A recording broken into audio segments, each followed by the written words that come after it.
Welcome back to the Wager Wise MMA podcast. Let me just dump this music off. Here with my boy Ryan, as always. Ryan, how you doing? I'm good, brother. How are you? Yeah, doing good. We've come off the back of 1 week off, which Felt like was forever. which was fun. Felt small compared to obviously that massive 6-7 week break we had, but any week without fighting is never a good one. But no, I'm pretty excited for this one. We've obviously got Strickland versus Hernandez headlining in the main event. You've got Geoff Neal in the co-main.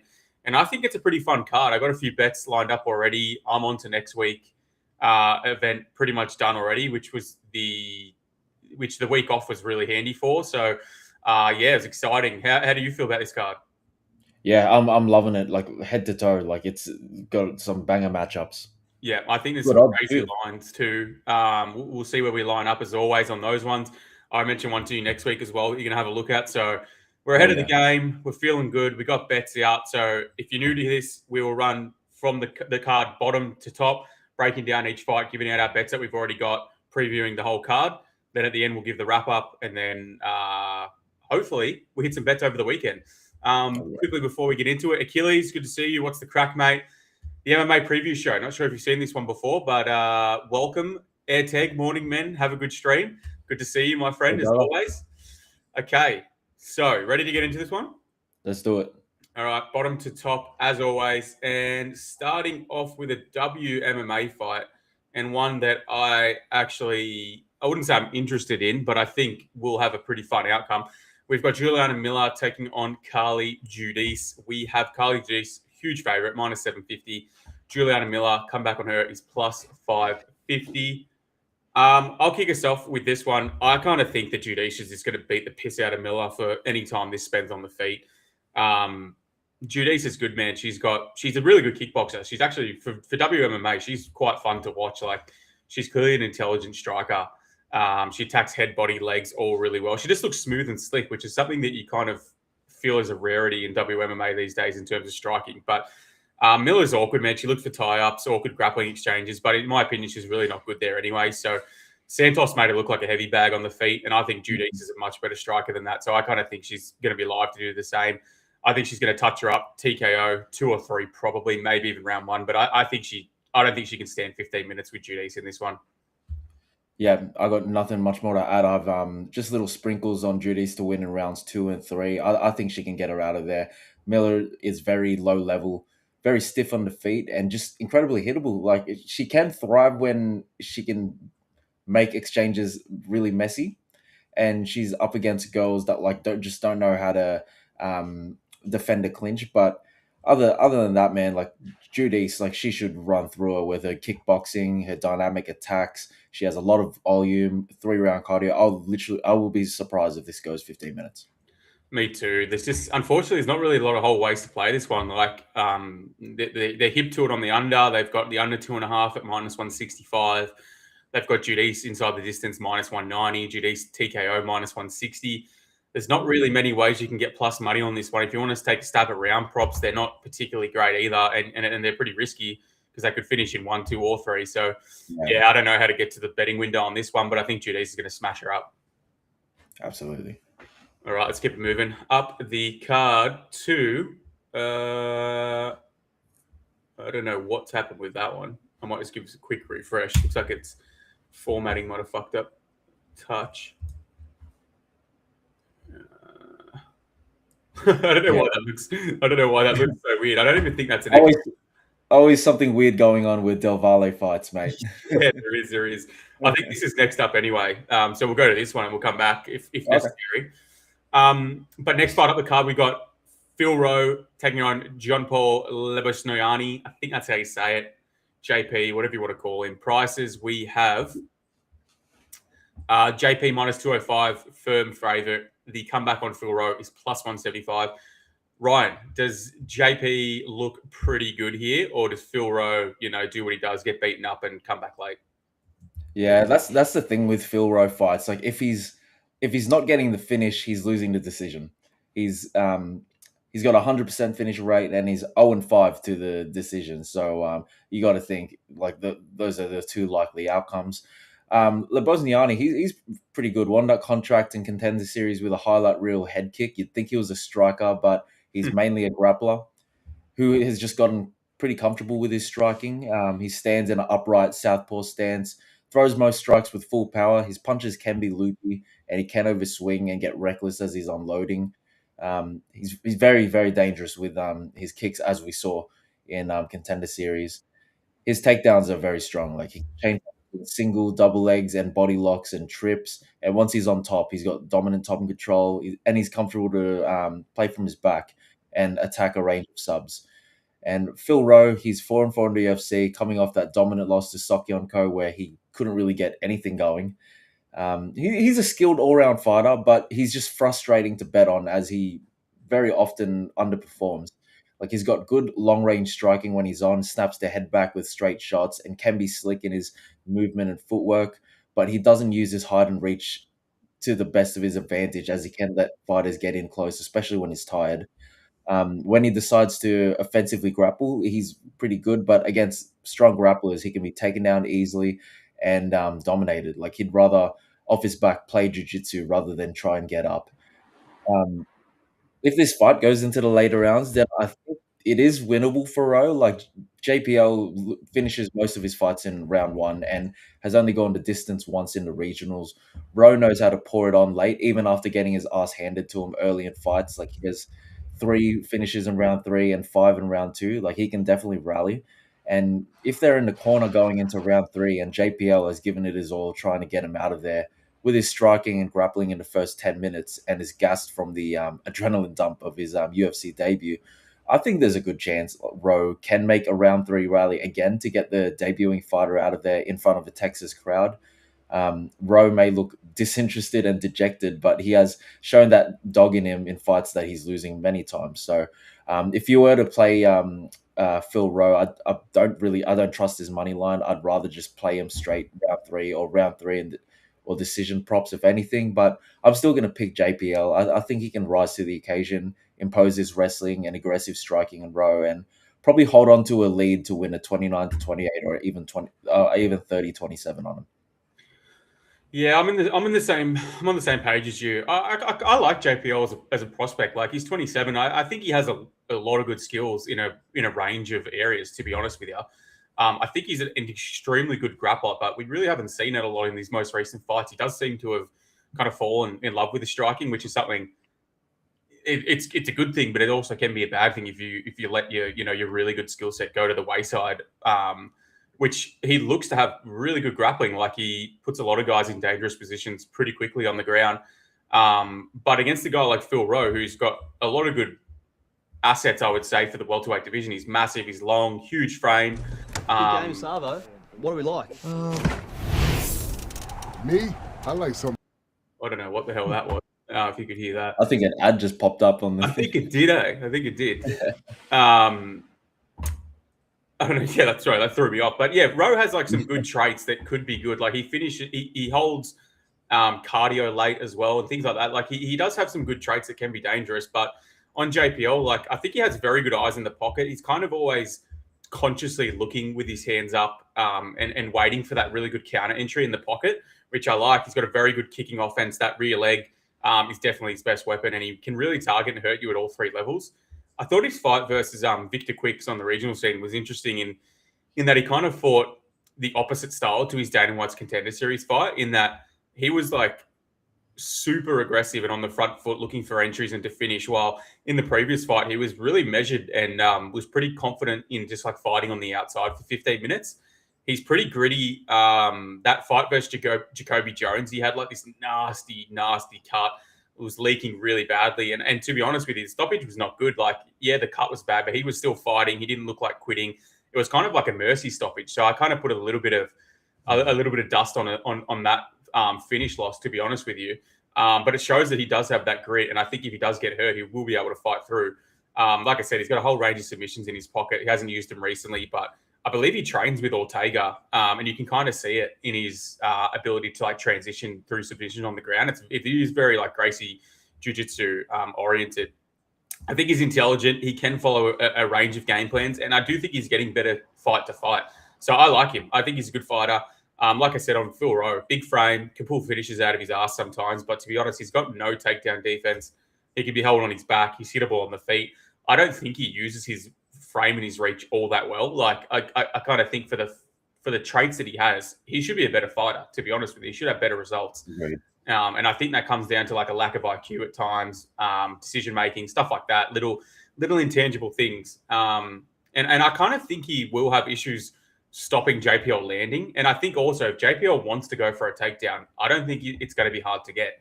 So I like JPL to finish here. He hurts a lot of people on the feet. I think he's got a more finishing upside, especially early. I think he's got more grit, and I think he's going to be putting more output out. So I like him. I think he should win. I think he should finish. I actually got on the under 2.5. I got it at -110. It is now into -130, 40, somewhere around there. So it's moved quite a bit. I think that covers a potential late stoppage for Phil Rowe. I think it covers early 1-2 stoppage for Leveznani. So I like it. Under 2.5, -110. That's my bet on this one. Beautiful. Achilles, I haven't. Good to see new stuff. Thanks for tuning in as always, bro. JPL's fallen in love with his hands. He mismanages his tank, and Rowe is not the one to redline against JPL debut.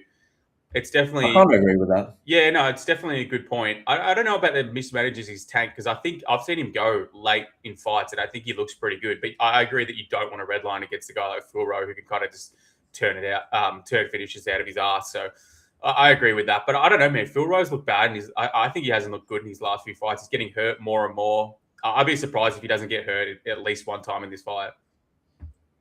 Agreed. Yes, sir. Love the content, boys. Thank you. Gambling on the side. 100%. It's betting oriented, but from a calculated perspective. So it's fun. Okay, up the card too. We'll just see. I don't know why this one won't fit, and I want to go back to ESPN, but it's got that stupid ad. Let me try it again, and I'll try and fucking mute. Always something weird with Del Valle fights, mate. Yeah, there's some weird shit going on. And Jordan Levitt fights. Yeah, I know. There's a lot you can say. Hang on, I'll just switch the screens real quick. Should be good.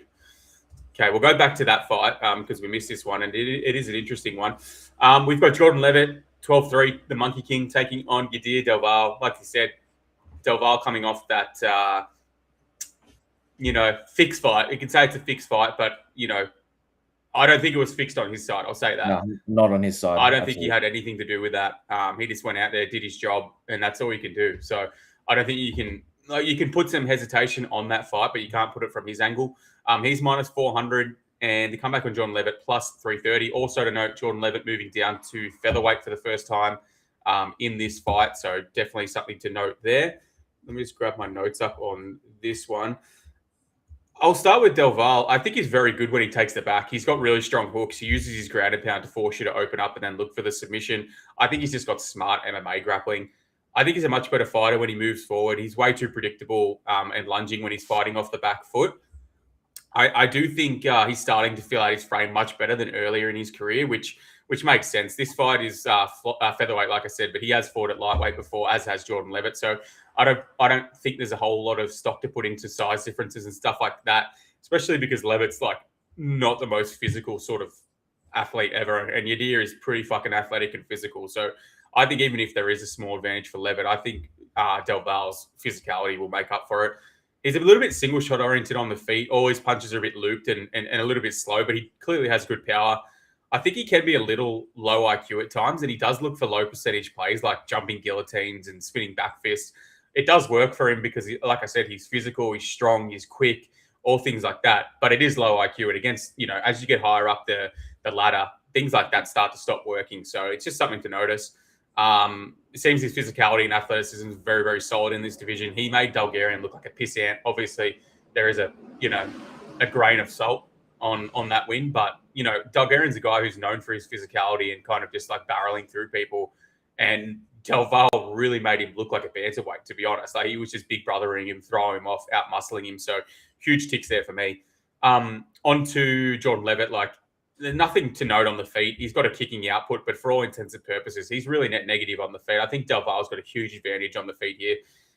He's a pretty effective MMA wrestler in that he can kind of out-wrestle people who are pretty solid in terms of jiu-jitsu, like Chase Hooper, and he can put himself in good positions through, good wrestling entries and re-wrestling. But I think he can also lose a step in the scrambling sequences. Like, he seems to get out swept and reversed and things like that a lot of times. And I think that's something that could hurt him versus Del Valle. Like, if Delgarian, who in my opinion is more athletic than Levitt, he can't get on the hips early. I'm not sure that Levitt is really in for much better stead in this one. He looked particularly weak on the back. Both Hooper and Pimblett were able to choke him out. Obviously, that those two guys are very good jiu-jitsu players. But the way that they were able to take the back and really finish pretty quickly was a little bit scary for me. Overall in this one, kind of hard not to have, Del Valle like 80% here, to be honest. Like, he's got a huge physical and athletic advantage. He's way better on the feet. And while, some of the grappling moments may play out close, I think he's good enough to sort of negate, re-wrestle, threaten subs and separate. So particularly in the first 10 minutes. So I think he wins, and I think he probably wins inside the distance. I think he might knock out Levitt in this one, to be honest. How do you feel? Yeah, I think Del Valle, he still has a long way to go, and I think he's going to struggle when he faces like more well-rounded fighters in the division, particularly like sharp strikers who can defend takedowns. But Levitt offers really nothing on the feet other than kicks from distance. Like, he just kind of wants to just keep guys away, kick the move, and he doesn't really respond well to pressure on the feet. Like, he's just going to immediately shoot. I think Levitt's going to be forced backwards and absorb some hard shots. And I think when they find themselves in the clinch, Levitt will be trying to get a throw or a trip, while Delvalle will be like out physicaling him, landing some knees to the midsection, and then lock his hands and bring the fight to the mats with like a body lock takedown or something. And Levitt is a very good grappler, and he is stronger than he looks. Like, he's got good balance and can definitely hold his own strength-wise if they're both like controlling each other against the fence. But in the past, he has struggled and lost to most grapplers who can impose their physicality and not allow him much space and openings for his jiu-jitsu. So I feel like once Del Valle is on top, I think he will allow like Levitt to make his way through positions while landing some nasty ground and pound, and eventually force him to either give his back or get fully mounted. So I do trust Del Valle to get this done in the distance. I'm kind of 50-50 on either a knockout or sub, but I can see him taking the back and giving him the choice of like a rear naked choke or a ground and pound. Yeah, it's a hard one to pick because he can finish in so many ways, but I agree with that. I also think I think he's got pretty good cardio, to be honest. I was a little bit worried before like his contender series fights because we hadn't really seen him go like super late. Besides that Pena Alamov win, which I think is a good one, but to be honest, his fight against Montero was pretty impressive to me because he beat the fucking piss out of him through 15 minutes. Pretty badly, to be honest. Put it on him. Output was psycho. Landed some crazy shots and looked great in round 3, to be honest. He was still throwing full power. So I don't really question him late, which would be an issue sometimes, but I'm pretty confident he wins this one here. I like to learn new stuff. That's what it's all about, bro.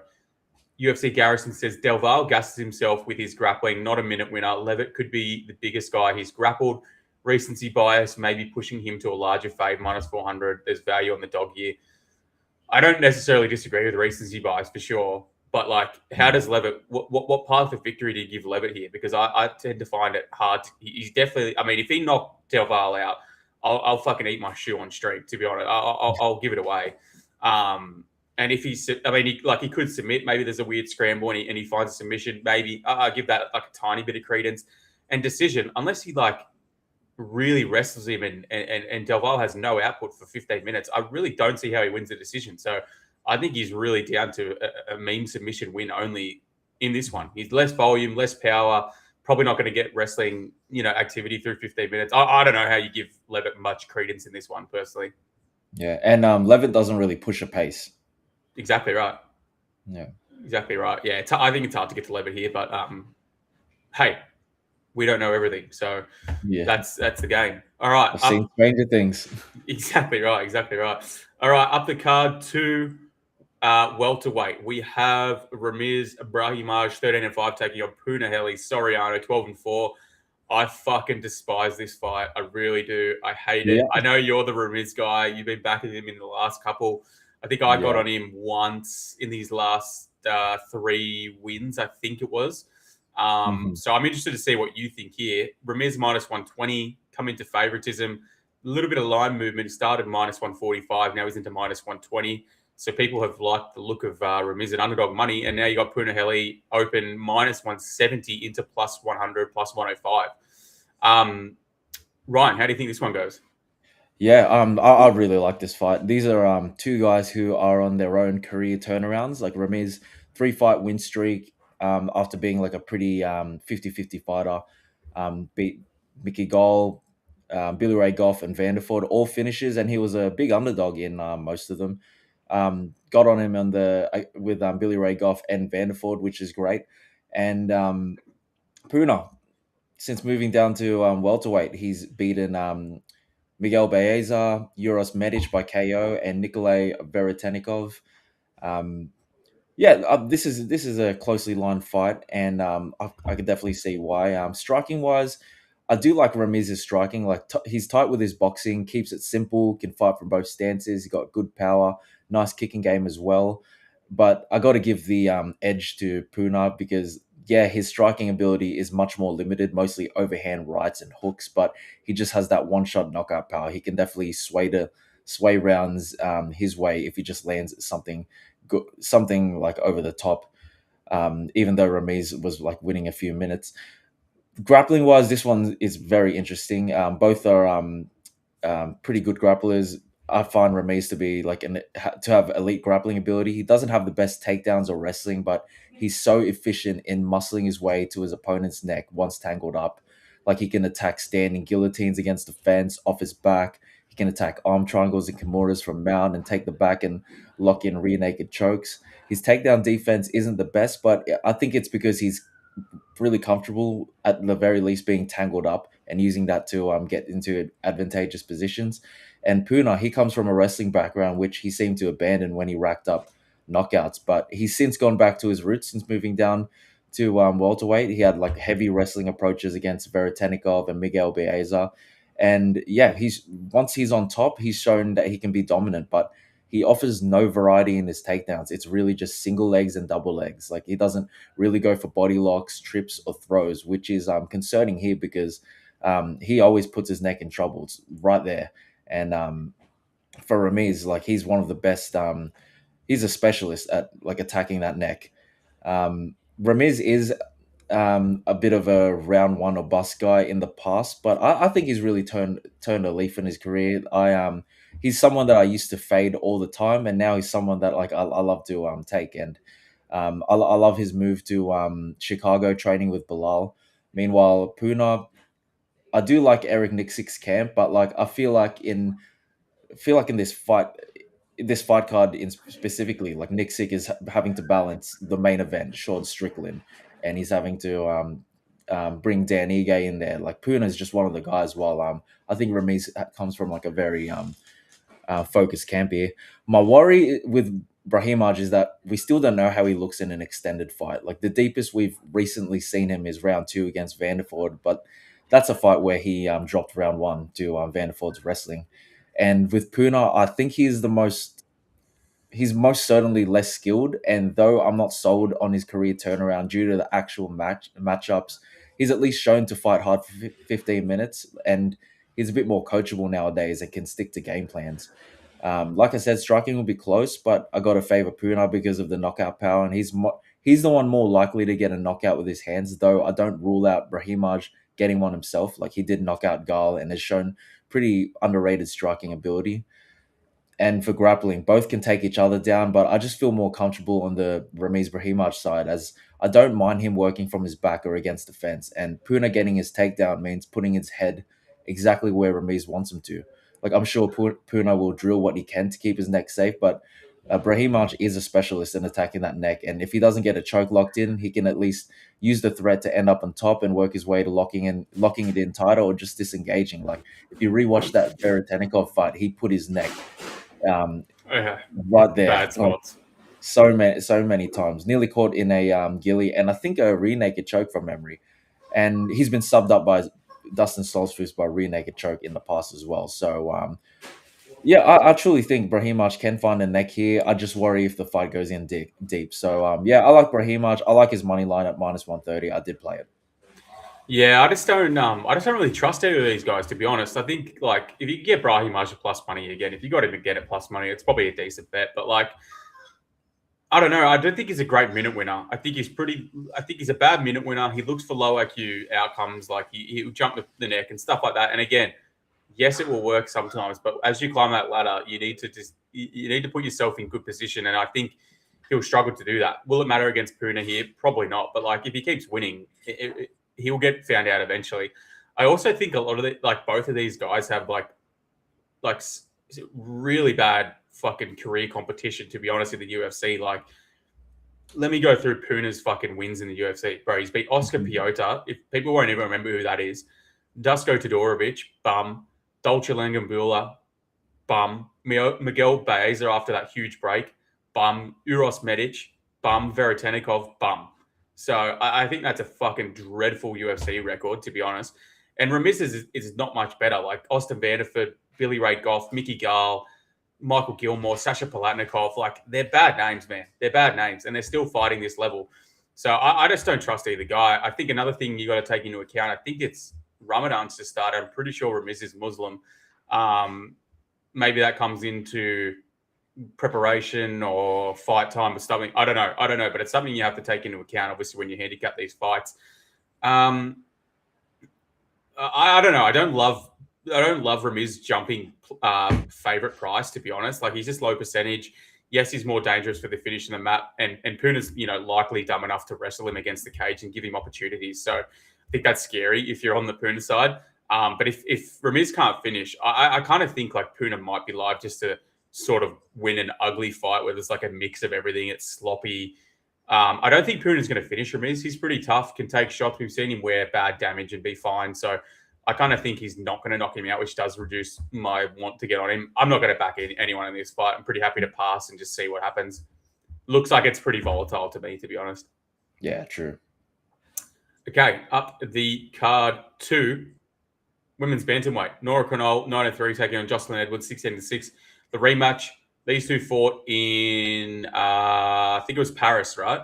Yeah, Paris. In Paris, Nora Cornell, obviously the Parisian fighter. I think she clearly lost that fight and then got given that win. So, in my opinion, Jocelyn should be up 1-0 in this one. She's not. And then she comes in, what is she? She's minus 305, Nora Cornell plus 255. Not often you see a fighter win the previous fight and then come in that price. That's a pretty drastic switch. I don't like either of these girls, to be honest. I don't have much want to get on. I've never really rated Nora Cornell. Like, yeah, she's big, she's physical. Jocelyn can match her there. On the feet, it's close. Jocelyn's probably the one that's improving more fight to fight, but I still don't love her game. I think she can get reversed on the ground. It's pretty ugly. I don't have much to say about this fight. I don't particularly care about it. Jocelyn's minus 305. I'm never going to touch that. I think her submission price is a pretty good look, to be honest, given she almost submitted her in the last fight, and this probably has a fair bit of wrestling in it. So you can look at Edwards by submissions like plus 750. I think that's probably worth a nibble. That's the only way I would play this fight, to be honest. Yeah, I was going to mention that was, Edwards in the distance or like the submission. I like those lines. Like in the first fight, she took her down 5 times, and Cornell gave up 9 minutes of control time. Did have a moment striking, but I still don't think it was enough to sway 2 of the 3 rounds her way. Nora's 3 years older than when they first fought, definitely showed signs of regression against Carol Rosa. And Jocelyn Edwards has gone 3-1 since then, has overall shown a fair bit of growth in all aspects of the game. And I think if she game planned for it, she could probably have the same level of grappling success, but a lot more dominant. So, I can see her locking up a sub here. Plus 750 is a great number. Yeah, I agree. I worry too. Like, I think she probably could like ground and pound and just force a stoppage as well. So maybe ITD is not a bad option as well. It just covers both angles. Edwards ITD is like plus 300, plus 360, I like that. Under 2.5, plus 230. Fight ends inside plus 200. A couple of ways you can play this fight. So we'll see if I end up with anything come fight time. But yeah, we'll see. Okay, up the card 2. Men's flyweight, Alden Correa, 11-3, taking on Lewis Garule, 10-2.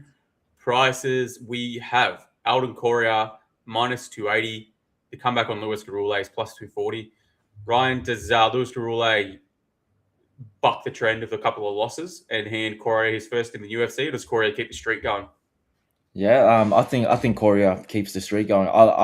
I've been a fan of Corey for a while, and he was one of my favorite cashes of last year as a plus 300 dog against Alessandro Costa. Got him at like plus 600 or 750 for No. I think just his KO line Yeah. itself. I really like his style. He trains out of 4OZ Fight Club. His main training partner is Josh Van and Michael Laswell, and you can see it in his style. And yeah, he had an extensive run into regionals, bounced around Fury FC and LFA, and he's got a very fun and exciting style. High volume, fast movement, throws hard, accurate punches, sharp with his counters, and he seamlessly mixes in his striking with his grappling really well, changes it up with well-timed takedowns, mostly single legs, and will work into dominant positions, all the while constantly landing heavy ground and pound. He's got good anti-wrestling as well, and he's up against a busted contender series prospect, I'd say, in Luis Garule, who is now 0-2 in the UFC, losing to Jesus Aguilar and Odi Osborne. He comes from a college wrestling background, but mainly looks to strike. He marches forward, throwing hard body kicks and front kicks, looks to get into the pocket, plant his feet, and unload combos. He does generate a lot of power, even with short shots. He's shown good defensive grappling, particularly his work in Contender Series against Nick Piccinini. He is Garule is one dimensional. Like if he can't get in close and land his shots, he ain't landing too often. And I feel like he can be at volume that have to fight from behind. I agree with Coria being the favorite. He's definitely way more skilled, higher ceiling, younger by 5 years, and he's got a great camp behind him. But this could be one of those fights that plays out close because Garule is fighting for his job. And I know losing 2 fights in the UFC doesn't look good, but prior to that, he was an undefeated prospect with pretty good potential.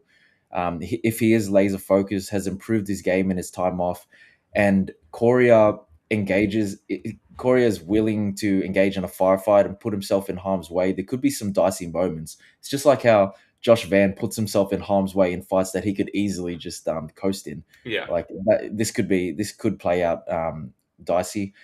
Ultimately, I do think Coria carries the power to badly hurt Garule, while I think Coria has shown a very good chin. Like whether it be early in the fight while they're fresh or late in the fight, I think Coria can put him away at any point or inflict enough damage each round to put a stamp on the fight. Like I think counters over the top or straight rights down the middle will be open as Garule closes the distance. Like from kickboxing range, Coria is very dynamic with his targets, and he's significantly faster with his footwork and movement. Like I do think Coria is going to catch Garule in the pocket exchanging and probably land on the chin as he's like while he has his hands down or as he's throwing a hook. So yeah, I agree with Coria being the favorite.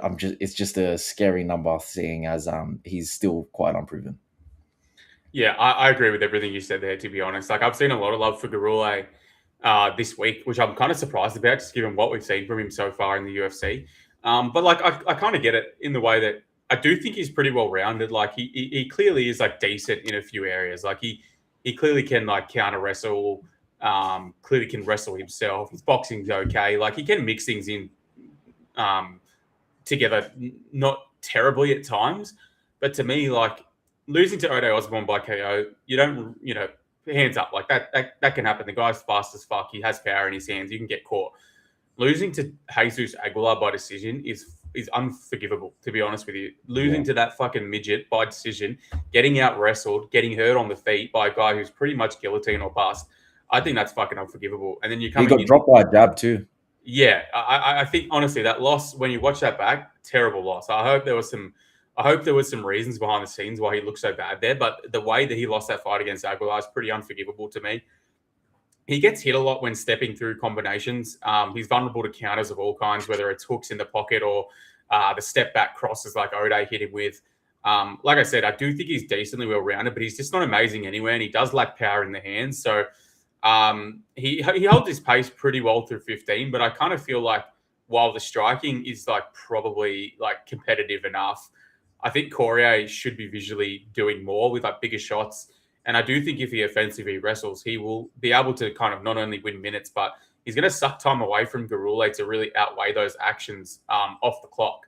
Karule does have okay takedown defense and can re-wrestle, like I said. But to be honest, if Aguilar is getting to your hips and looks like prime DC, I feel like Poirier can have success there too. Poirier's size, youth, power, strength advantage. I find it hard not to give Poirier like 65 to 70% in this fight. So deserved favorite for me. I do agree that I think there may be like some close call, moments where like Garule maybe clips him or something like that. But I trust his chin more. I think he's just the easier man to back in this fight. I haven't got a bet on anything at the moment, but I think Poirier wins this fight. He could win, KO, submission, or decision in my books here. So yeah, well-deserved favorite, should win. Alrighty, up the card to another flyweight fight. Ode Osborne, 13-9, with an awful record, taking on Alibi Adiris, 11-1. Prices for this one, we have Alibi Adiris minus 130, the comeback on Ode Osborne plus 110. Let me just grab my notes here. I'll start with Ode. So, straight off the bat, this is clearly a step down in the rankings for this fight. Like, he fought Erceg last time, but I also think you have to kind of remember that Erceg has a style that, like, a lot of different guys can have success against in the way that Steve Erceg could fight the number one. Like, he could fight Pantoja, which he obviously has, and look pretty good. Steve Erceg could also fight an unranked guy and look really bad. Like, that's the style he has, where he can really look good at times. He can get hurt a lot, and he can look bad at times. I think you have to take that into account. Ode's really fast on the feet. He's a little bit low volume at times, but when he does decide to go and attack, it is with speed and finishing intent, particularly early. He does tire late too if pushed. That's the concern for me. But onto Adiris, I tend to like Kazakh-born fighters because typically they have, really good striking fundamentals, and they normally can wrestle well enough to keep fights where they, have the advantage. I think of guys like Demiris Magulov, obviously, boxers like Bivol and GGG.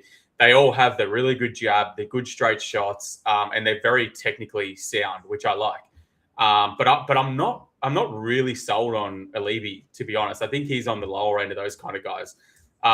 He throws like kind of unorthodox power-based attacks. He doesn't have like an amazing gas tank either, and he does get hurt a lot, both to the head and more so the body. So I do think he can wrestle, and he may have success there, given it's he's fighting Ode Osborne, who's typically struggled when forced to grapple. But I think he could probably do fine there. And if Alibi wrestles, he will gas even faster. Like, unless he finds a finish, if he looks to wrestle, I think he's going to gas himself out. I do think there's a chance he could finish this fight because Ode really isn't that good and he's not good on the ground. But I think Alibi will give a guy like Ode chances to have success, whether it's like boxing combinations early or Alibi slowing down late. So to me, overall, like this is a pretty volatile fight. Adiris could have some wrestling success because obviously it's versus Ode, but I kind of worry optically about this fight. Like, I think Ode can have big moments on the feet, and Adiris was so like poor looking in his last fight versus a guy in Joseph Morales, who does look pretty good and has, not bucked the trend, but he's continued looking good in fights after that. But I think Ode is more likely to finish, and I think he could also win decision, where Adiris kind of feels like his finishing equity is less and his decision is his main path to victory, probably. I think it's a close fight, but I think Ode probably should be favored in this one, maybe 55%. So I took a 1.25 units on Ode plus 130, took a shot on him.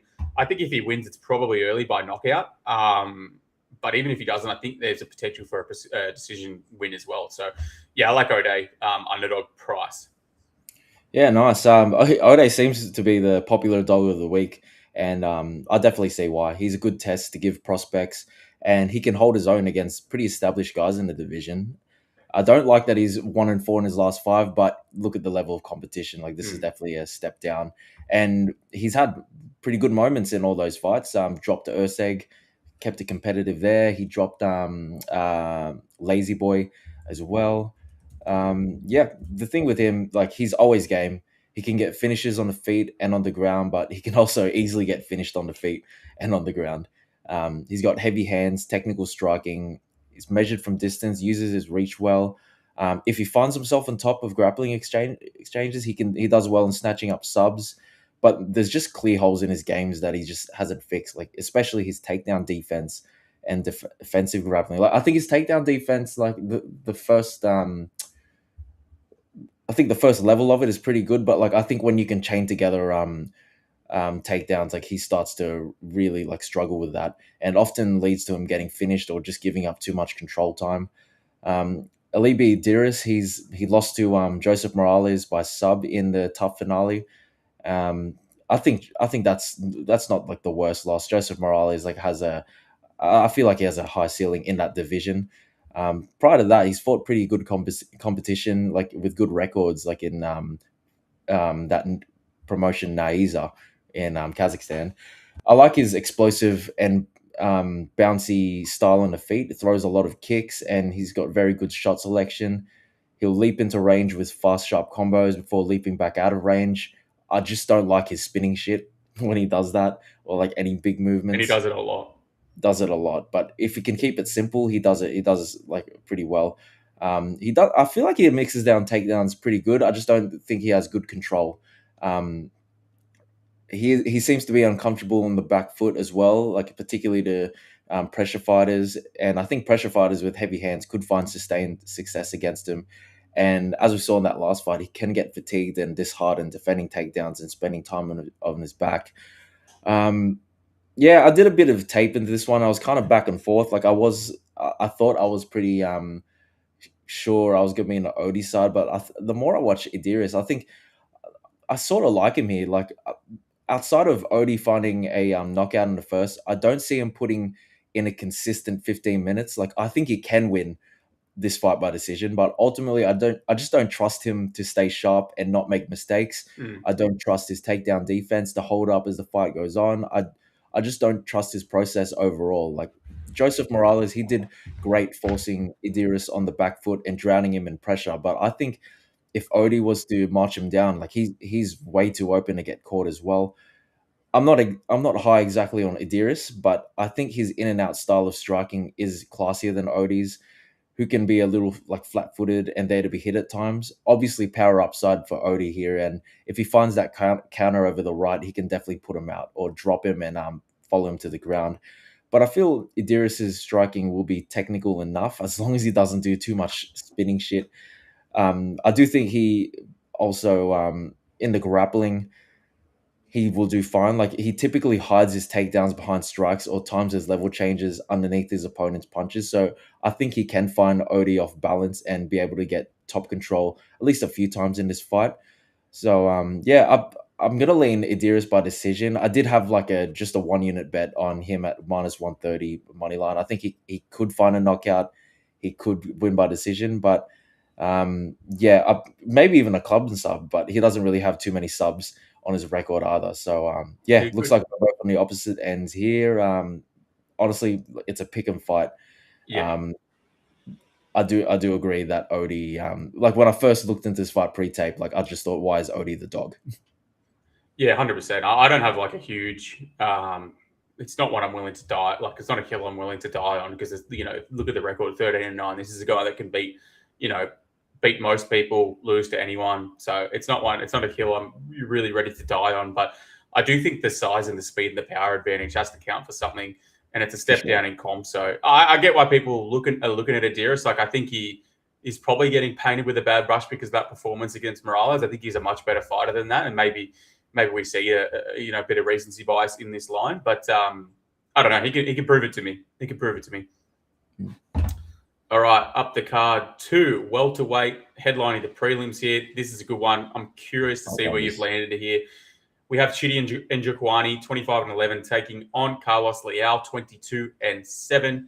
Obviously, Leal coming back after that pretty bad knockout, and Chidi kind of to remember. But to be honest, prices, Carlos Leal, -125, Chidi and Njokuani, +105. Ryan, tell me who you think wins this fight. Yeah, so Chidi's last fight was a round 1 sub loss to Jake Matthews. That's right. And I did have a bit on Chidi in that fight. He's 3-1 since moving down to welterweight, and he's a little bit on a bit of his own career resurgence, minus that loss in his last fight. He's a Muay Thai specialist, massive height and reach, which he uses very effectively, and a lot of knockout power. Like he's dangerous at range with his kicks. Like his high kicks, his low kicks, front kicks and teeps up the middle. And he has some of the most brutal clinch work you'd ever see. I remember that fight against, I think, Jared Gooden, Like that was some Oh of the my most God. brutal clinch work I've ever seen. And he didn't In even the finish him. UFC. I was just killing myself watching that fight. Yeah, it hurt my stomach watching that. Bad. Up at middleweight, he was chinny, a bit of a gasser, and he gave like some pretty shit performances. But I think since the move down, he's seemed to tighten his game up. He's a bit more methodical, more durable. Cardio holds up, and at welterweight, he is huge. But him being huge at welterweight means a big weight cut, and he has missed weight in recent fights. And I don't know if you've seen a recent photo of him, but he is looking absolutely jacked. I did see that. I think he's on the roids because he knows Good. he's up against Carlos Leal. Good. Yeah. Well, yeah, it's a fucking even matchup. Yeah, even matchup now. And Leal 1-2 in the UFC should really be 2-1. Like I watched back that Renat fight, he won that. He's a dangerous striker, can fight from both stances. Massive power in his hands, throws hard combinations in a pocket to the head and body, and he's got brutal clinch work himself. He's always on the front foot, applying pressure, and has the gas to maintain this for 3 rounds with the help of that juice. Defensively, not the most responsible, and he can walk into big shots as he's coming forward and loading up, which is how he got knocked out by Muslim Salikov. He also got the grappling in his back pocket that he can use. So this fight, I bet it last week. I took a 1 unit stab at Cheaty at plus 150. You and me are just we're like this. I thought that line was ridiculous. I'm with you.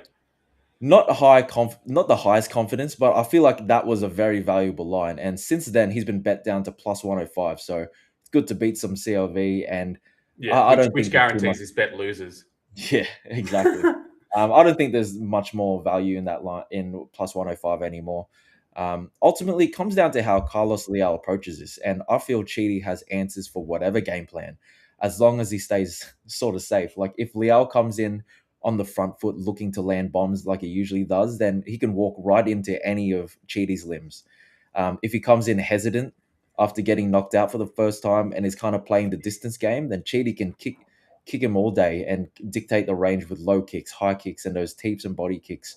And when Leal commits on his way in, he could walk right into a shot over the top. Like Cheaty's good at being a bit of a sniper, or he could walk into one of his knees. Like there is a big like height disparity here, and it doesn't take much. And Leal just kind of like bends down, and he's already like much shorter. So I think one of those knees can connect. If Leal chooses to grapple, Cheaty is huge. And while Cheaty can be taken down, I think his takedown defense can hold up against the frame of Leal.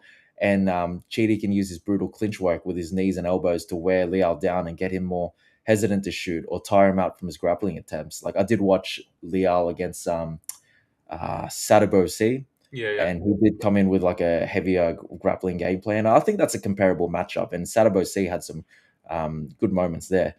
Obviously, Leal has unreal power in his hands, and at any point he could land that kill shot on Cheaty. So I did only play this for 1 unit, but now that line is pretty much close to pick him, might be better to just choose violence and go with an unders if there's any value there.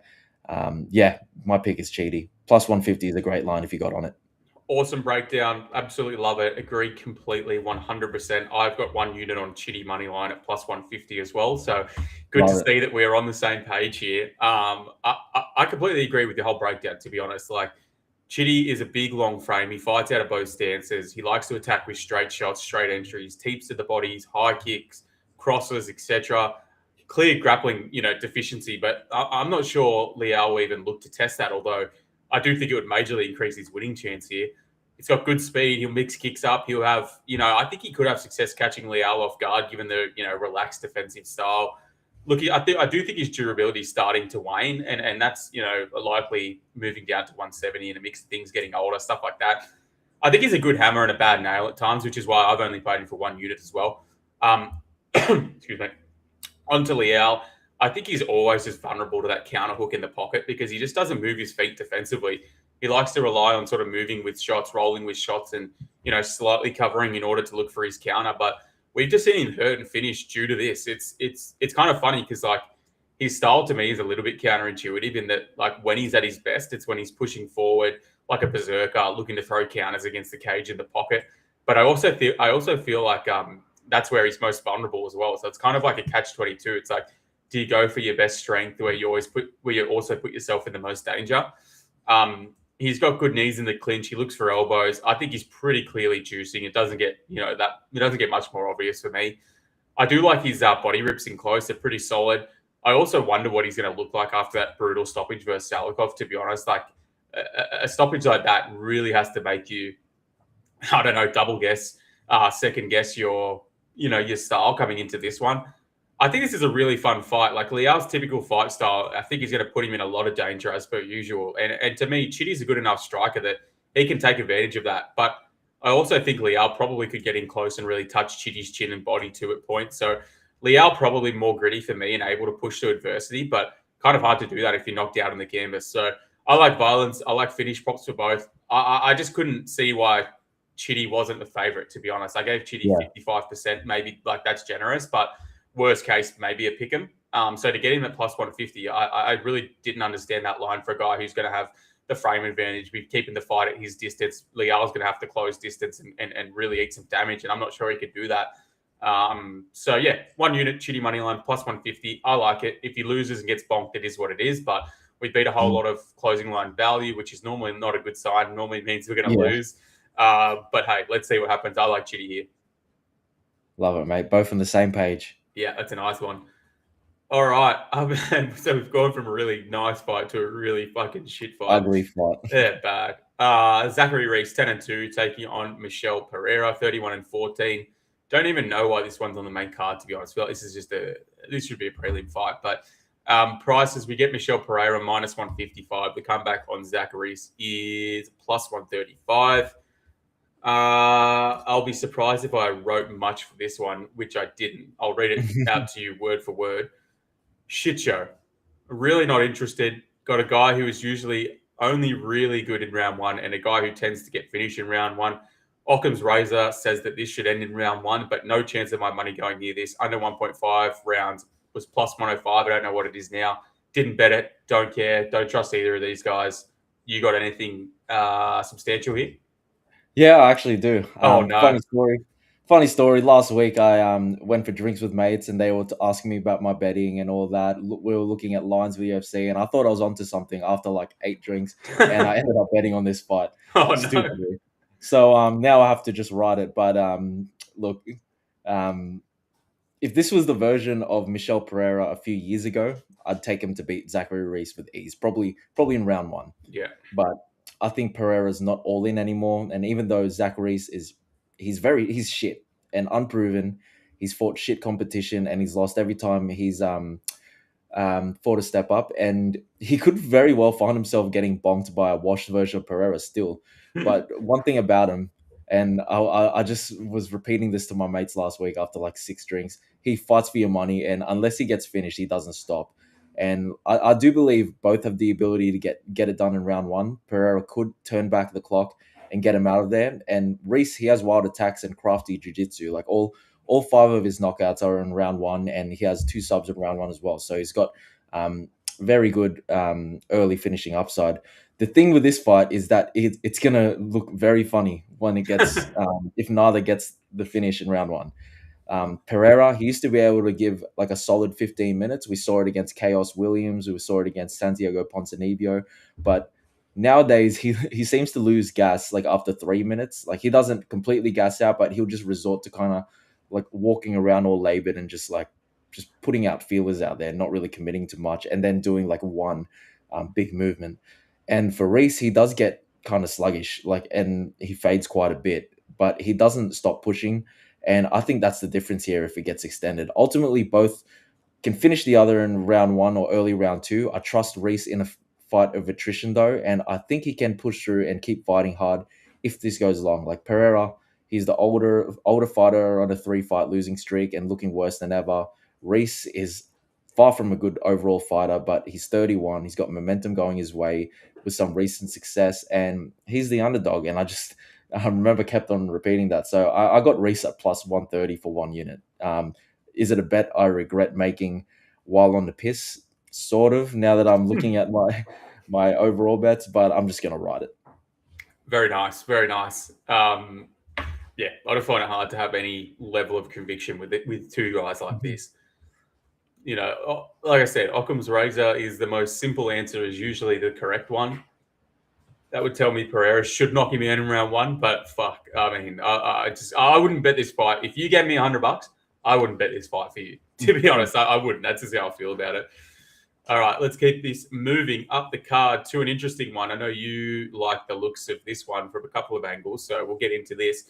Men's welterweight, Jacoby Smith 11-0, taking on Josiah Harrell, also 11-0, whose undefeated streak will go. We have Jacoby Smith minus 300, pretty heavy favorite price tag as he normally gets. The comeback on Josiah Harrell plus 250. Ryan, does Jacoby come in here and out wrestle Josiah for 15 minutes? Or does he, potentially finish him in the first? Or does Josiah weather the storm and put on him late? That's definitely all very possible. Yeah. I don't think Josiah Harrell will be lamb being sent to the slaughter. I think he's a beast. Like, I didn't expect to really be impressed by him going in like pre-tape, but like after like watching some fights, I think this guy's gonna be something. Whether he wins this fight or not, like I think he's gonna have some success.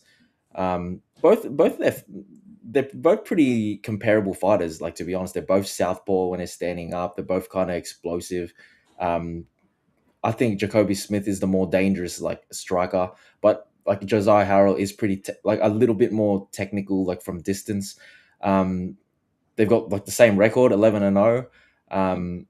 Jacoby Smith just has fought like UFC competition, and Josiah Harrell is kind of still unproven, but yeah, both very explosive and athletic fighters. Jacoby Smith, he'll look to blast double leg, take down you, or slam opponents to the mats, unload ground and pound to force a finish. And I always love seeing guys that are great at landing continuous damage as they follow their opponents through positions from their back as they scramble. And with him, once opponents are stationary and kind of stuck there, like he controls posture and will rain down elbows. The thing with him is his cardio didn't look great in the Nico Price fight. Like, he seemed to have already gassed out at the end of round one, and going into that was just him putting it on him. Like, that was with no like real pushback. Yeah, there was no adversity there, so that is very concerning. And he has 7 round one finishes and 2 in round 2, so a lot of his fights are going early. And I did watch some of his fights that have gone the distance, and he didn't really impress me in rounds 2 and 3. Josiah Harrell, he's the Ohio Combat League welterweight champ. He was actually meant to fight JDM a few years ago, and got diagnosed with brain disease. And he underwent surgery, and he won his next 4 fights. And this guy, another explosive fighter with great finishing ability. His striking is pretty good. He'll eventually pick his spot to close the distance and get a takedown. And he can use a variety of takedowns. He's very athletic, and he can literally lift his opponent up and just slam them like early and late in fights. And from there, he's very heavy on top, will hunt for the ground and pound finish from full mount or take the back, look to get the sub. And what I like from him is he has 3 finishes in round 3 and has shown good cardio through 15 minutes. So, yeah, Jacoby Smith should have ran through Nico Price within 2 minutes, and he somehow got dragged into round 2 and looked gassed. Still got the job done in round 2, but I think if he had someone who wasn't a corpse in front of him, he'd be in trouble in that fight. Not only do I think Harrell can potentially take this fight deep, I think he can compete and potentially win. Like, his level of intensity doesn't slow down as he goes into round 2 and 3. Harrell is a grinder, and I'm not as confident Jacoby Smith will be able to maintain that same energy after 5 minutes after what I saw against Nico Price. But maybe it's a case of him gassing out because he thought he was just going to run through Nico Price, and he just happened to still be there. So I'm not going to fully downplay Jacoby Smith's cardio, but I'm definitely just noting that he may slow down. And the thing is, this is a short notice fight for Harrell, so I'm not even sure if he comes in 100%. So yeah, I'm not sure if I take the straight money line dog shot on him, like even at plus like 230 or 240, but he could still very well be live. If anything, I think a round 3 or decision, round 3 or a straight round 3 or straight decision bet is sharp on Harrell. Like, I can definitely see him taking over late, but I haven't seen the odds yet. Like, hasn't seen it anywhere on like sports bet or bet 365. But I just wonder if Jacoby Smith if he's this heavy of a favorite, if like the fight being finished early is being priced like pretty hefty. It's not, which I would agree. There's something wrong. Like if Jacoby Smith's minus 300, you have to think that he finishes round 1, right? Yeah. Well, they're giving the rounds are over under 1.5.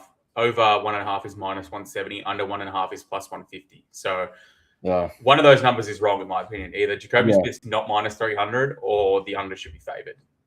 Yeah. So that kind of like just breaks down my whole ladder thing. I thought Jacoby Smith being this much of a favorite means that overs are kind of like going to be sort of juiced, maybe plus 100.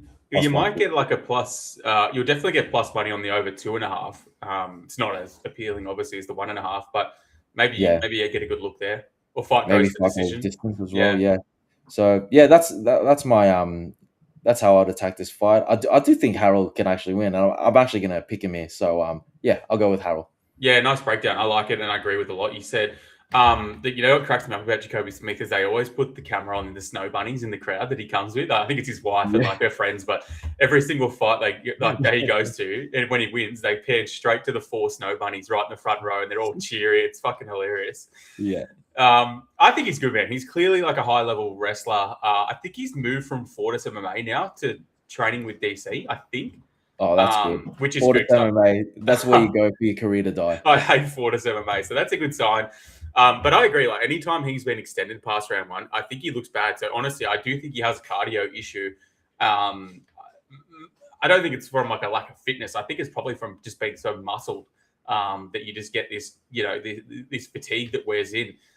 It's just a natural thing. So I do question him late. I think I don't question Desire Harold late. Like as you said, he's got finishes galore. And he's just like, he's a good counter wrestler, to be honest. He doesn't accept bottom position. He constantly moves and tries to get back up and reset positions and scramble. So I really like that in a fight like this against Jacoby Smith, who has a lot of power early and can really, I think he can bonk anyone round 1, to be honest. But I think this fight is Harold late all day. And as you said, I was pretty impressed with this guy. So I think he's got a future in the division for sure. Maybe Jacoby Smith is too much for him now in round 1, but I'm kind of conflicted. Do I get on him pre-fight or do I wait for the live bet after round 1 and get in there? Yeah, live bet might be good. I was gonna say something about that. Yeah, I feel like that's how I would play it because I can get plus 250 now. After round 1, if Jacoby Smith does what Jacoby Smith does, you're probably going to get like plus 400 or 500 maybe on Josiah Harold, which I mean that's an auto bet for sure. But then I don't want to miss the boat and maybe not get the price and feel like plus 250 was good enough. And I don't know. I'm conflicted. But like you, I think Josiah Harold's going to look very, very good late. I'll definitely have a look at the round 3 props because I think if it does get there, he's a huge chance of winning and stopping Jacoby Smith. No bets on these fighters. It's been pretty last minute and we don't really have a lot of lines out here in Australia yet. But I'm with you. I like the look of Harold. I'll be on him in some regard. Oh, yeah. All right. Up the card 2, men's heavyweight. I think this is the only heavyweight fight on the card. Thank God. Serghei Spivac is a great fighter. Serghei Spivac, 17-6, taking on Ante Delija, 26-7.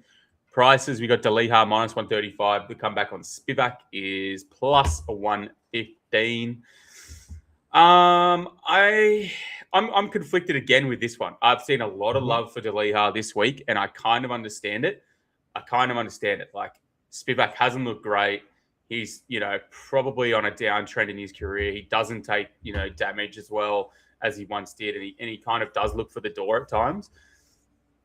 But like Delija is much the same, to be honest with you. Like I think he's a good striker. I don't really love his wrestling or his grappling, and I think he's bad off his back, which is if you're Spivac, you get this fight to the ground ASAP, obviously. Yeah. And while as long as this stays on the feet early, Delija's probably going to look the upside. But like, I don't know. I'm not sold on Delija. He's old. Like he's not like he's a prospect who's come in here and he's like, got this gleaming record. He's had trouble in PFL and been hurt and hasn't looked great at times. And now he's coming off the back of that. I have to put a great assault on that Waldo win, of course. Like that was just, I've never seen anything like that in my life. The fight to get stopped and then restarted like that. I've never seen that in my life. And I hope I never see that again because that's fucking unbelievable. But I mean, if this fight gets extended, I don't think Delija's a shoe-in, to be honest with you. I think he's going to look bad in round 2 and round 3. I question, like, bro, Serghei Spivac took some shots from Waldo in that fight, and he looked all right. Delija got flatlined by him after everything that happened, obviously, but he still did eat those shots. So, you go. It's a weird two fights because against Serghei Spivac, like Waldo was kind of just jabbing him from the outside and just kind of like not committing to anything. Yeah. And against Ante Delija, suddenly like that was his first knockout in a while. Yeah. And he just absolutely bonked him, which surprised me. Like I'm a big Waldo guy. Like those are two different fighters. I feel like. Yeah, I mean, if you put a gun to my head, I'd feel more comfortable backing Ante because I think round 1 upside is pretty big. But like, I do think if this gets extended, and this is like a gross, ugly fight where it's like a lot of clinching against the fence or some takedowns, some scrambles, I do think Spivac could win this fight. To be honest, I don't think it's one-way traffic after round 1. So, yeah, I don't love the price on Delija. I'm not rushing to play him. I will pick him, but I don't know, man. I think Spivac could upset some people this week. To be honest, I really do. Yeah, he seems to be another popular dog this week, and I think there is a world where Spivac beats Delija like in very dominant fashion. I just don't think there's value on a plus, like, what's he like, plus 105 line now, 110? Plus 115, 120, somewhere there. Oh, plus 115, 120. Yeah, I don't think there's much value in that. Maybe if he was plus 200, like we can talk, but I would just straight up play his round 1 prop, or maybe just straight up like TKO prop. Like Delija, he's in the latter end of his career, and I think he has the tools to just. I think both have the tools to make it look like easy work, but I think it's like I'd be more comfortable backing Delija. What Delija needs to watch out for is overextending early, finding himself tangled up, and getting judo thrown. If that happens early, then Spivac just probably wins from there. Like 11 of his 17 wins are in round 1. But if he doesn't get that judo throw on Delija within the first few minutes, I think it's going to end up looking like a ugly fight, and Delija will probably win round 1 with cleaner striking, edge out like other rounds 2 or 3, like against like a very very labored Spivac, and it might end up like literally round 3 might look like a typical 2026 heavyweight fight where they're just both looking like absolute shit with no cardio. So I do think Delija could probably get a stoppage early, and I do lean that for round 1. Yeah, I don't. I think it's a volatile fight, to be honest. Yeah, but very volatile. Quite a few outcomes that could happen. So, not a hill to die on. But yeah, I'm with you. Delija would have to be the pick. I'm interested to see where you sit on this one.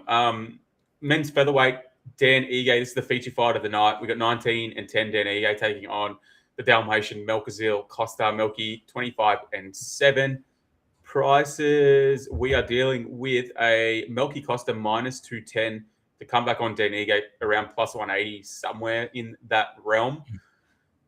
Does Dan Ige come in here and sort of not turn back the clock, I guess, but set things straight, or does Melky keep his win streak going? Yeah, you haven't been too high on Melky, haven't you?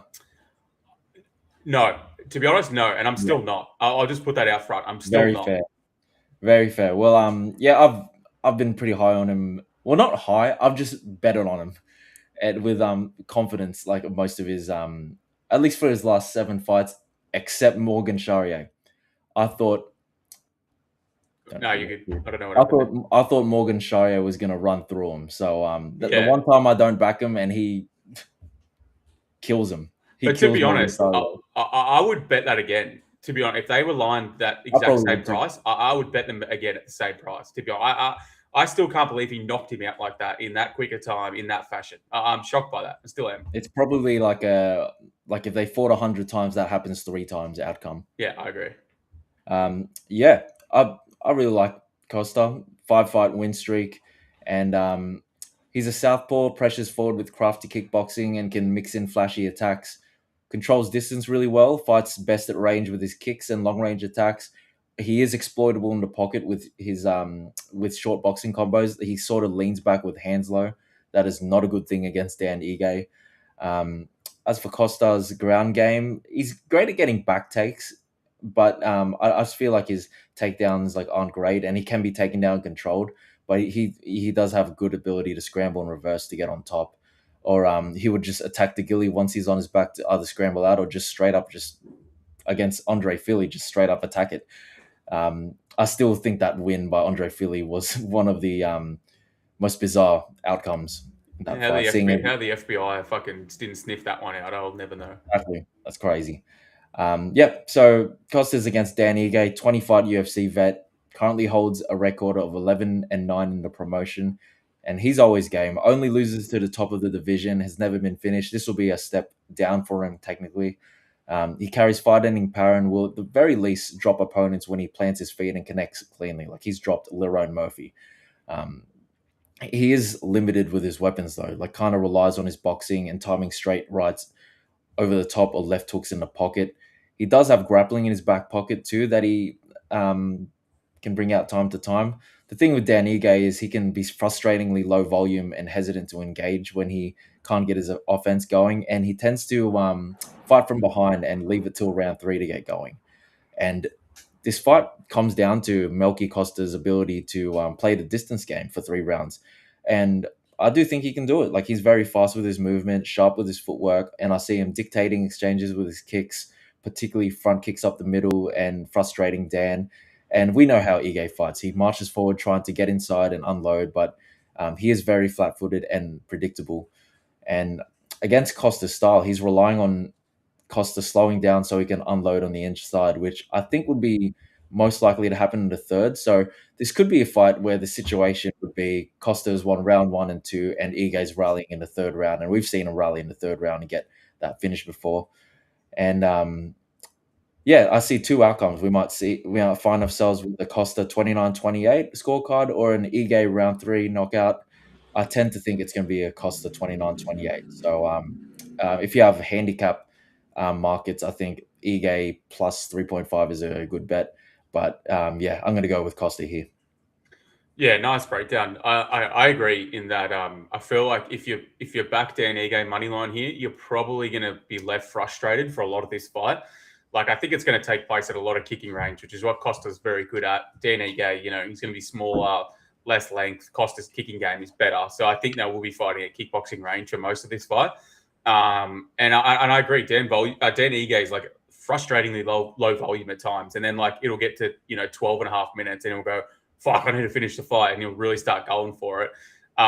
Which as a bettor is really annoying because he does have good skills. Like he's a pretty good counter grappler at times. He can mix his own wrestling in at times. He's got nukes in his hands, but just seems to not put it all together at times. He's also, I think he might be on a downtrend, to be honest. Like I think he didn't look great against Sean Woodson. I'm still shocked that he won that fight. Like I think he was down 2 rounds and then finished him in the third, like which the stoppage was questionable. But I didn't think he looked good against Pitbull either. But I mean, these guys fighting Lerone Murphy, Diego Lopez, Bryce Mitchell, like these are all names that are better than anyone that Costa's ever sniffed. And to be honest, when Costa gets on these winning paths and takes a step up in competition, like he's fought Thiago Moses, lost to him. Steve Garcia lost to him. I think there's like been this clear trend of when he gets that step up in competition, he sometimes falters. So I do have some questions on him, and like, yeah, he's on a good run, but it's hard.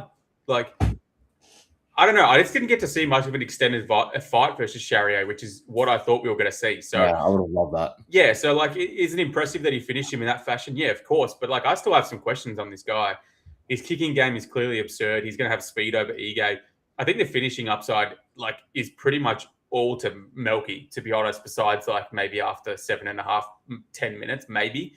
I think he can TKO. I think he can sub, but I don't know, like plus 190 on a guy in Ige who like doesn't get finished and has made a career of like tough, close fights where he negates wrestling, looks to crack on the feet and can fight a hard 15 minutes.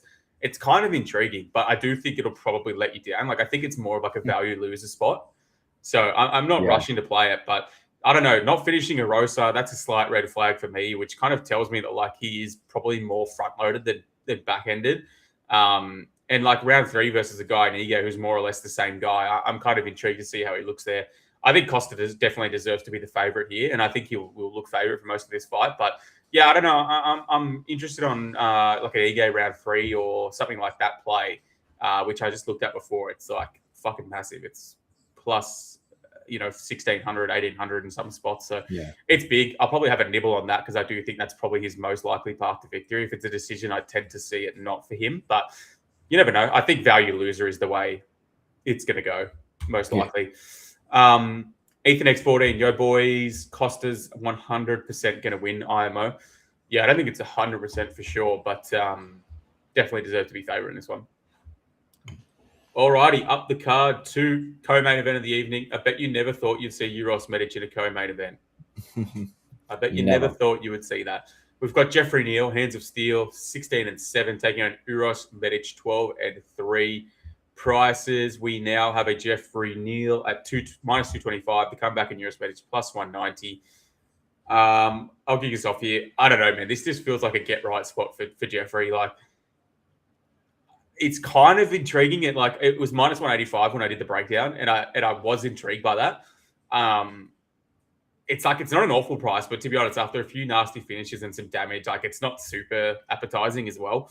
I think Medic is a flake and someone who's struggled when getting that step up in competition historically. But you can't deny that he can crack in round 1 with his speed. It'll be Southpaw versus Southpaw here. Last time that happened, Medic got chinned by Puna, and I think Puna is absolute arse. And Neal has slick boxing, and he will have plenty of chances to land. I like the unders. I like Neal TKO.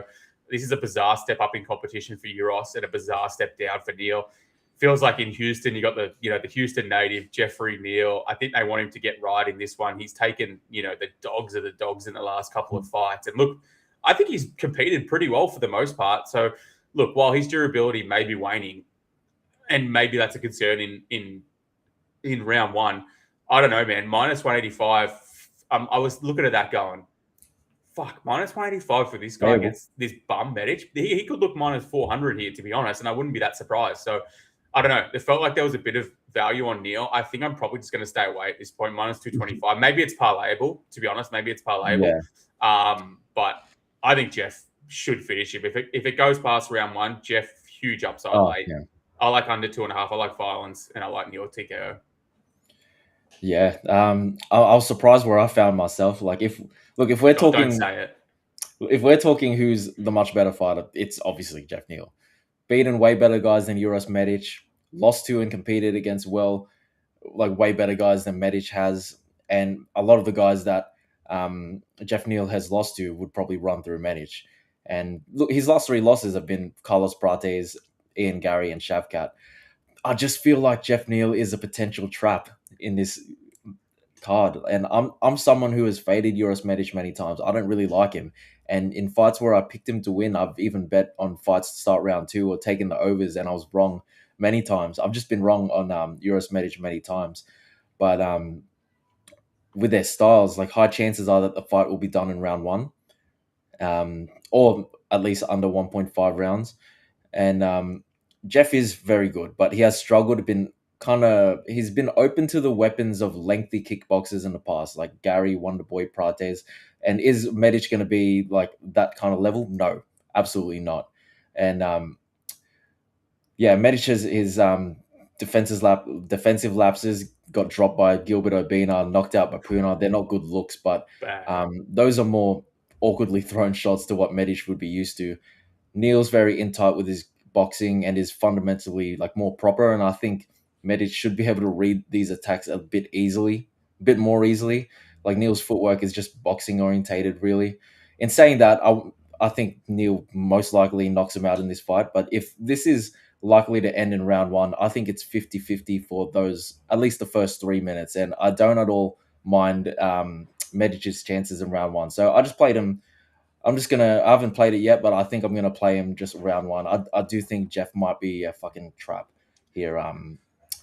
If it gets extended, I think Geoff is probably going to run through him. But there is a chance, like, Geoff's age starts to show, and coming off that knockout, getting sober as well. Yeah. That could be a bad thing, to be honest with you. It could be a bad thing. Getting sober might be a bad thing. And he still fights out of Fortis MMA, which, that's just stagnant fighters and poor management. I don't like anything like to do with that camp. So, I just straight up I am going to play Medic round 1 just to see like how it goes. Yeah, fair enough. I think it's his path to victory, and he's going to be a big prize. So hey, I don't hate the shot. I think like a couple of things to note as well is like Neal typically I would say performs better against orthodoxes, like southpaw versus orthodox.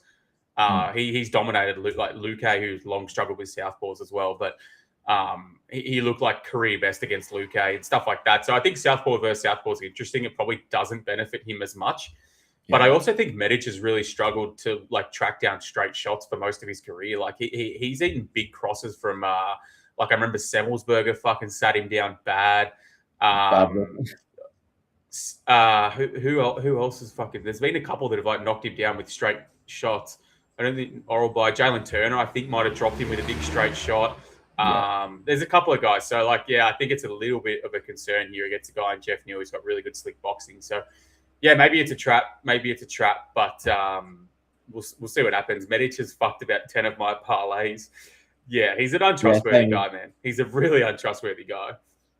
I can't believe I'm seeing him in a fucking co-main event against Geoff Neal. Honestly, it's just shocked me. But anyways, up the card to the main event of the evening, we have Sean Strickland 29-7 coming out with some crazy shit on media day already, which I'm seeing highlights all over my Twitter. I'm absolutely loving it. Taking on Anthony Hernandez, Fluffy 15-2. Prices we have.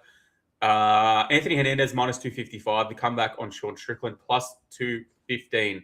Ryan, does Sean Strickland teep and jab his way to a 5-round decision win, or does Anthony Hernandez do what Anthony Hernandez does and just ragdoll Sean?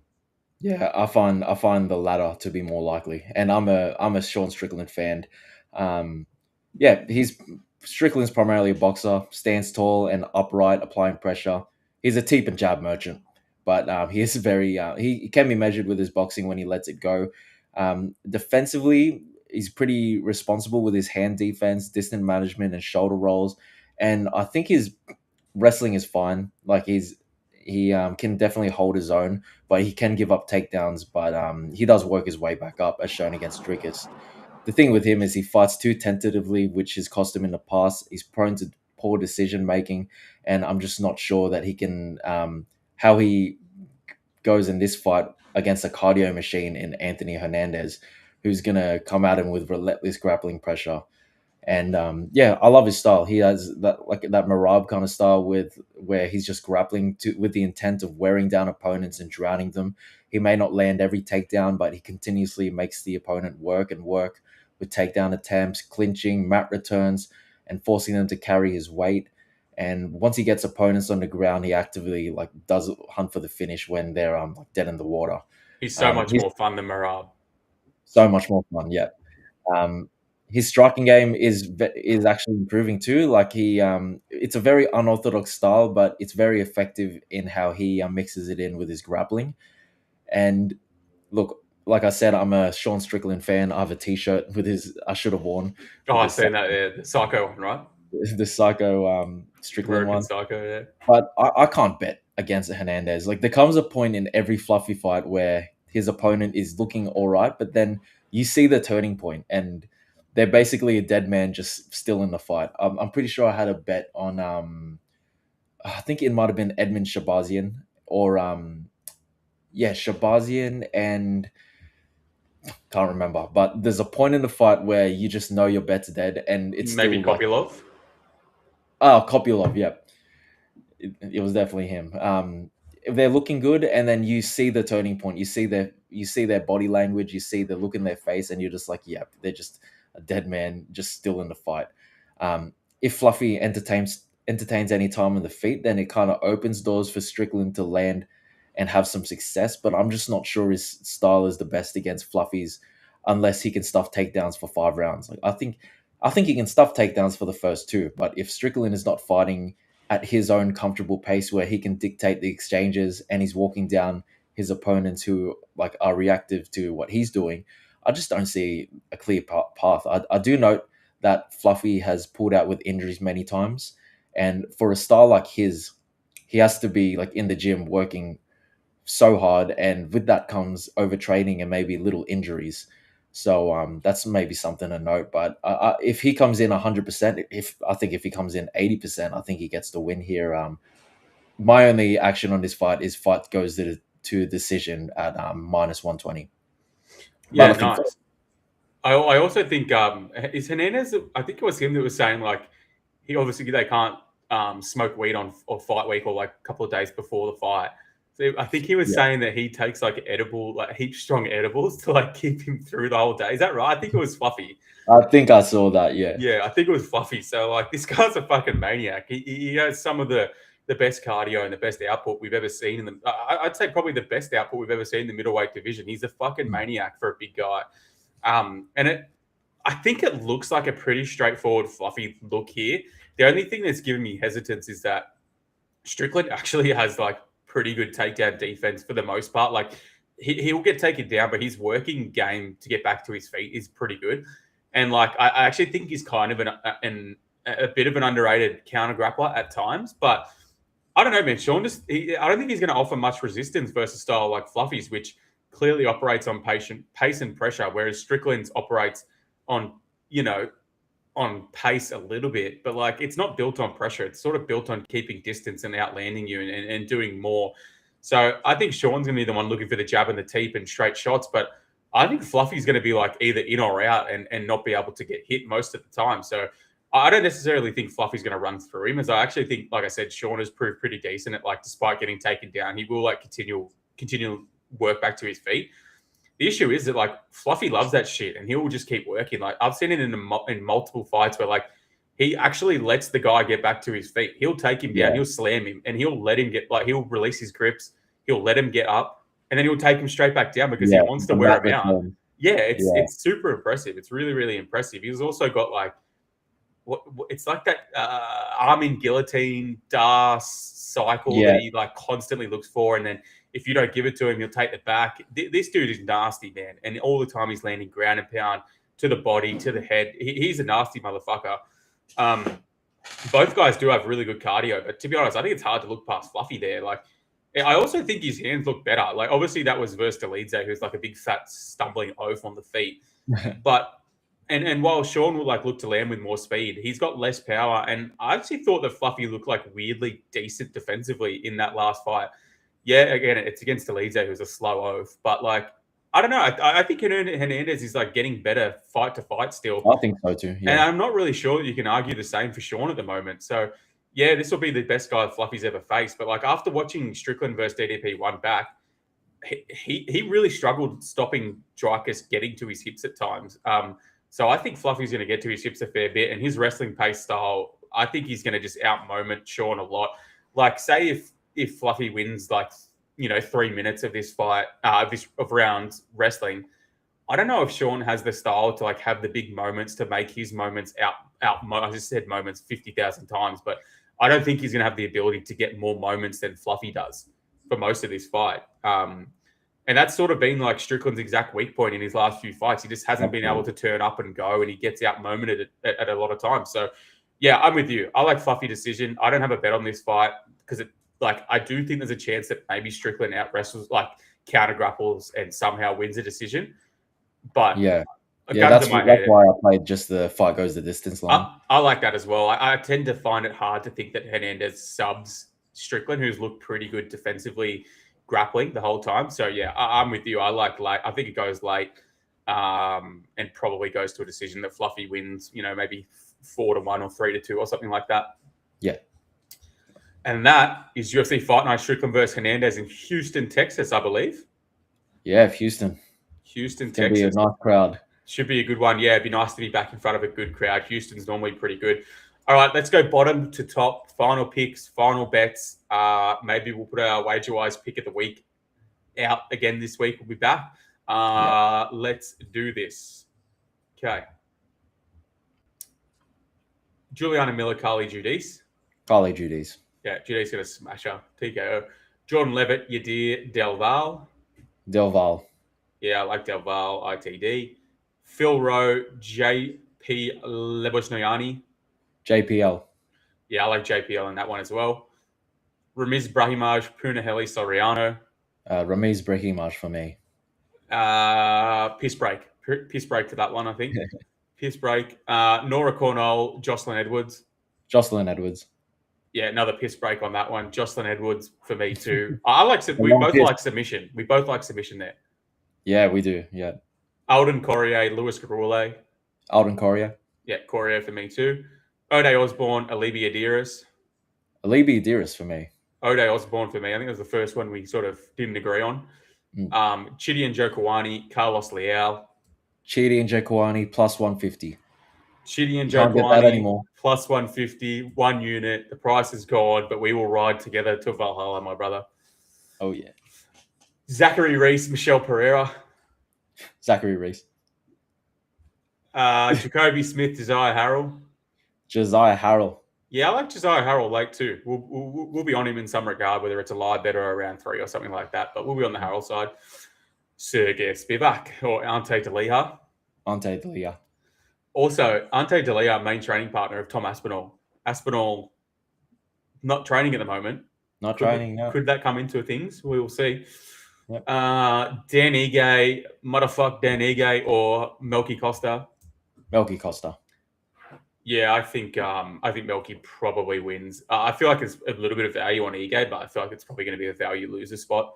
Maybe a round 3 Ige play will grace the card, but we'll see. I saw Melky put out a tweet saying like motherfucking Dan Ige, something like that. Crap me up. That's good. Geoff Neal, Euros Medic. My pick would be Geoff Neal, but I'm gonna have a stab at Euros Medic round 1. That's putting your suck on the line right there. I like Geoff Neal. And the main event of the evening, Sean Strickland and Anthony Hernandez. Can't go past Anthony Hernandez. Hard to go past Anthony Hernandez for me too. And that is UFC Fight Night, Houston, Texas. Sean Strickland taking on Anthony Hernandez. Ryan, my friend, that was fun. 1:33 on the Schmacko. Great time. Sir. You excited? Absolutely, mate. Like after a week off. And for some reason, I thought this was going to be an Apex card. Yeah. Like I was going into like a tape thinking this was going to be an Apex, but like, yeah, it was great to see that was in front of a Houston, Texas crowd. Yeah, I'm excited. Real crowd. We're back. A lot of bets, a lot of action. I think it's going to be a fun card for the most part. We've got I think there'll be a lot of finishes too. We've got UFC Noche next week. Moreno taking on Loney Kavanagh. Interesting card. Let me tell you, it's an interesting card from top to bottom. There's a lot of, some crazy fights there. So I'm pretty keen for that one too. We'll be back same time next week to do it all over again. Oh, yeah. Good luck with your bets this weekend. If you haven't, follow Ryan on Twitter at Desperate Times with a Z1. You can follow me at Provide Picks or at Dribble Sport. Anything you want to sign off with, my boy? Let's do it. Let's win some money. Let's win some money this weekend. Good luck. Thanks for tuning in. Thanks for the comments. Like, comment, subscribe, share it with your friends. We'll see you next week.